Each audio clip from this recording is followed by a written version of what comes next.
جانا, دوڑ کے جانا. فرصت نہیں ملتی نماز کے لیے, فرصت نہیں ملتی, ٹائم نہیں مل رہا کہ میں جا کر سکون سے نماز پڑھ سکوں, ٹائم نہیں مل رہا کہ صبح اٹھ کر ایک رکوع تلاوت کر.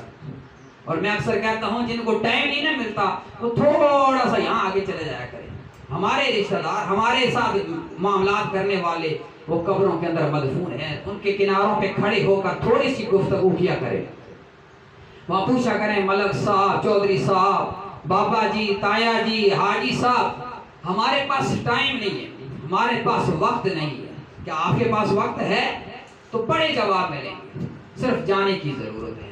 رب ذوالجلال نے ہماری زندگی کا ایک اور خوبصورت نقشہ کھینچا ہے, اس میں میں بات کر کے آگے بات کو اختتام کی طرف لے کر جاؤں گا کہ زندگی ہماری کتنی ہے, اس کی ابتدا کیا ہے, اس کا اٹھار کتنا ہے اور اس کا اختتام کیا ہے. آج ہر بندہ پریشان ہے, پیسے جمع کر رہا ہے جی آنے والا وقت, مکان اچھے سے اچھا بنا رہا ہے جی بس یہ آنے والے وقت میں سکون مل جائے, بس یہ پیسے بینک میں بڑے جمع ہو جائیں, کیوں جی بس یہ آنے والا وقت ہے نا جی, بڑے حالات خراب ہیں, مشکل حالات ہیں, یہ آنے والا وقت کون سا ہے ذرا اس پہ تھوڑا سا غور کر لیتے ہیں. رب ذوالجلال نے ارشاد فرمایا والقمر قدرناہ منازل حتی عاد کالعرجون القدیم.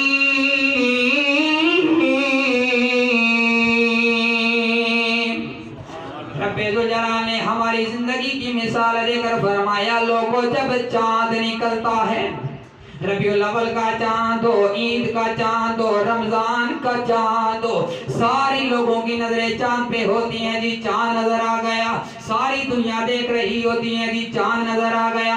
اب چاند روزانہ پڑھ رہا ہے, جب 14ویں کا چاند ہوتا ہے, اپنے چوبن پہ ہوتا ہے, ساری دنیا نظارہ کر رہی ہوتی ہیں, راتوں کے سفر آسان ہو جاتے ہیں, دیکھنے والوں کا دل خوش ہو جاتا ہے, 14ویں کا چاند ہے. لیکن حضرات نے وقار اب رخ بدلتا ہے.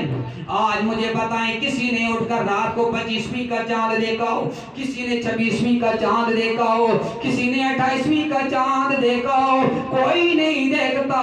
چاند گھٹتا جاتا ہے, چاند ختم ہو جاتا ہے, آخر میں کیسے ہو جاتا ہے؟ فرمایا کالعرجون القدیم, فرمایا وہ چاند کھجور کی پتلی ٹہنی کی طرح ہو جاتا ہے. گویا سمجھا دیا لوگوں, اے میرے بندو جب تم پیدا ہوتے ہو, تم گھروں میں آتے ہو, تمہاری خوشیاں منائی جاتی ہیں, تمہارے گھروں میں مٹھائیاں اور حلوے تقسیم کیے جاتے ہیں. جب تم جوان ہوتے ہو, تمہارے جسم میں طاقت ہوتی ہے, تمہاری جیبوں میں پیسے ہوتے ہیں, تمہارے گھروں میں دولت ہوتی ہے, سارے رشتہ دار تمہارے پاس آتے ہیں, سارے تمہارے یار بن جاتے ہیں, سارے تمہارے تعلق دار بن جاتے ہیں. لیکن جب وقت گزرتا ہے, دانت گر جاتے ہیں, نظر کمزور ہو جاتی ہے, جسم میں درد ہونا شروع ہو جاتے ہیں, ٹانگیں کمزور ہو جاتی ہیں, اب آہستہ آہستہ تعلق ختم ہو رہا ہے, یاریاں ختم ہو رہی ہیں, رشتہ داریاں ختم ہو رہی ہیں.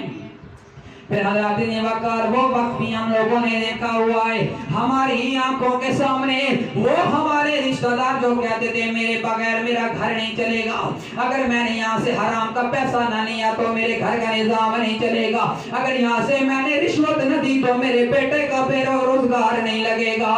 اب وہی اولاد دعا مانگ رہی ہوتی ہے, یا اللہ اب میرا بابا بڑا کمزور ہو گیا ہے, اب اتنے دنوں میں اسپتال میں تو نہیں رہ سکتا, میری نوکری کا مسئلہ ہے. وہی بیٹا جس کو والدین رشوتیں اور حرام دے کر نوکریاں کروا رہے ہوتے ہیں, اب وہ بھی دعا مانگ رہا ہوتا ہے, یا اللہ بابا جی کو سنبھال لے, یا اللہ تو اپنے پاس بلا لے. حضرات نے وقار یہ سمجھنے والی بات ہے, جو گزر گئے ان کو چھوڑو, یہ میں اور آپ آج کس کی فکر ہے؟ آنے والے وقت ہم سب کو اپنے پیسے جمع کیے ہوئے ہیں, اعلیٰ سے اعلیٰ مکان بنا رہے ہیں, اچھے سے اچھا کاروبار کی فکر ہے, صرف اس لیے کہ جی آنے والا وقت تو وہ ہے, یہ دنیا تم سے جان چھڑائے گی, یہ دعائیں مانگے گی, یہ بکرے صدقے کرے گی, یا اللہ اس سے جان چھڑا, یا اللہ تو اسے سنبھال لے۔